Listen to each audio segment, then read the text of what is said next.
நண்பர்கள் அனைவருக்கும் வணக்கம்.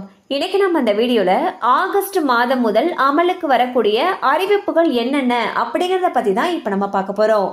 ஒவ்வொரு மாதமும் சில புதிய திட்டங்கள், சில விதிமுறைகளில் மாற்றங்கள் இருக்கலாம். அந்த வகையில் தற்பொழுது ஆகஸ்ட் மாதம் முதல் ஏற்படக்கூடிய மாற்றங்கள் என்னென்ன அப்படின்றத இப்ப நம்ம பார்த்திடலாம்.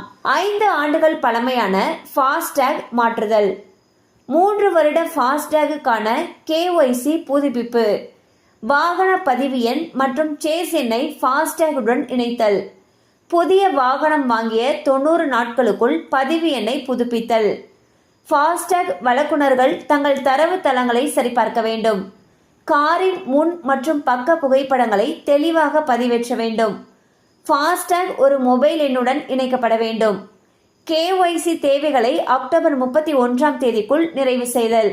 ஸோ பார்த்தீங்கன்னா ஃபாஸ்டேக் ரிலேட்டடாக நிறைய அறிவிப்புகள் வந்திருக்கு. அதன்படி 5 ஆண்டுகள் பழமையாயிருச்சு உங்களுடைய ஃபாஸ்டேக் எடுத்து அப்படின்னா அதை நீங்கள் மாற்றணும்னு சொல்லியிருக்காங்க. அண்ட் ஃபாஸ்டேக் எடுத்து 3 வருஷம் ஆச்சுன்னா உங்களுடைய KYCயை புதுப்பிக்கணும்னு சொல்லியிருக்காங்க.